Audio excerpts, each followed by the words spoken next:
එයාගේ මාකටිං ගුරු එයා කිව්වා මයින්න බැරි දෙයක් අපිට improve කරන්න බෑ කියලා. Anything cannot be measured, cannot be improved.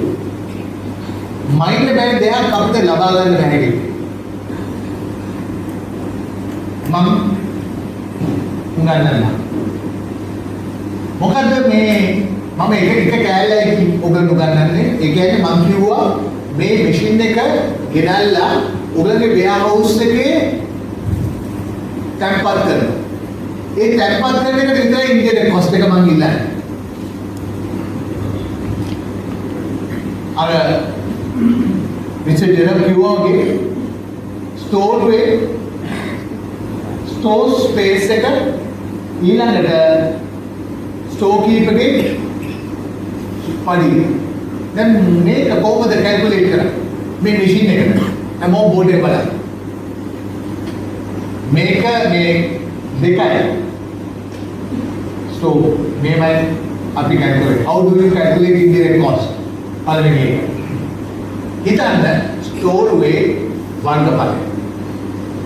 වාගේ warehouse එකේ වර්ගඵලය. දිග වැඩි කිරීම පළල. හිතන්න දිග 30යි පළල 30යි. 30 වැඩි කිරීම 30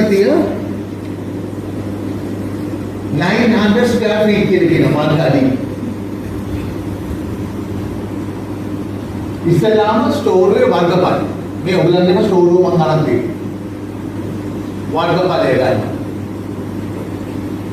අරගත්තද? ඊළඟට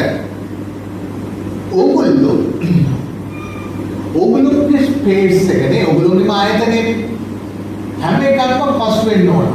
එහෙනම් සාමාන්‍යයෙන් ඔය නාවල පැත්තේ ස්ටෝර් රුවක් 6 කළොත් warehouse එකක් ඔයගොල්ලෝ 6 කළොත් වර්ග අඩියක් සාමාන්‍යයෙන් කීයද විකුණන්නේ ඒගොල්ලෝ? සාමාන්‍යයෙන් අපි වර්ග අඩියක් යනවා කොළඹ 100යි 150යි. මේ පැත්තේ 50යි 75යි. මම 50 කියලා ගත්තා.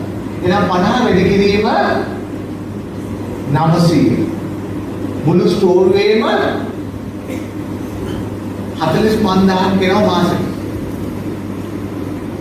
මාසෙට ගත්තොත් අපි ගමු මේ 100ක් කියලා. 100 වැඩි කිරීම 900. වර්ග අපි දැන් මම වැඩ කරා රියල් එස්ටේට් කම්පැනි එක අපිට තිබ්බ ස්ටෝර්ස් අපි ජෝන් කීස්ලට එක්ස්පෝ ලංකාවට දුන්නා. ඒවා අපි චාර්ජ් කරලා 75 වර්ග අඩිය මාසෙට. ඒක පාවිච්චි කරන ප්‍රමාණයට අපි මාසෙට යවනවා ඉන්වොයිස් එක. එහෙනම් රුපියල් 50 කියලා අපි ගමු. එහෙනම් 45000 වැඩි කිරීම වර්ගඵලය 900 ස්ක්වයර් ෆීට්. හිතන්න මේ මැෂින් එක දිග 5යි අඩි 5යි පළල අඩි 5යි. 5 වැඩි කිරීම 5 මේක වර්ගඵලය ඕන දෙයක් අපි ස්පේස් එකක් අපි ගණනය කරන්නේ වර්ගඵලය. දිග වැඩි කිරීම පළල. එහෙනම් 5 වැඩි කිරීම 5 25යි. එහෙනම් 25 වැඩි කිරීම 50 කීයද? 1250.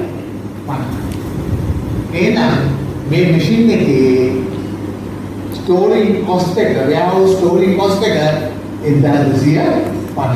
එහෙනම් දැන් මම කිව්වා දෙකයි ස්ටෝර් කීපර්ගේ ෆන්ඩින්. දැන් මට කවුරුද කියන්න නැගිටලා එවන මෙතනට ඇවිල්ලා කොහොමද ස්ටෝර් කීපර්ට මේ මැෂින් එක කොස්ට් කරන්නේ? මම එකක් කළා කියනවා.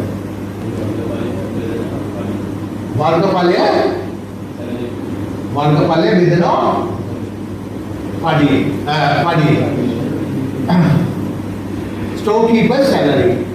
හිතන්න ස්ටෝර් කීපර් මේ වගේ මැෂින් කීයක් හැන්ඩල් කරනවද ස්ටෝර්ස් වල, වෙයාරහවුස් වල? හිතන්න මේ වගේ මැෂින් 30ක් මෙයා මාසෙකට හැන්ඩල් කරනවා. එහෙනම් අර මහත්තයා කිව්වා වගේ මෙයාගේ පඩිය රුපියල් 60000යි. 60000 බෙදනවා 30 රුපියල් 2000. දැන් පුතේ එහෙනම් ස්ටෝරින් කොස්ට් එක ඉන්ඩිරෙක්ට් ස්ටෝරින් කොස්ට් එක කීයද? 3250යි. ස්පේස් කොස්ට් එකයි ස්ටෝර් කීපර්ගේ කොස්ට් එකයි. මේකට මොකද්ද කියන costing ක්‍රමය? It is called activity based costing. ABC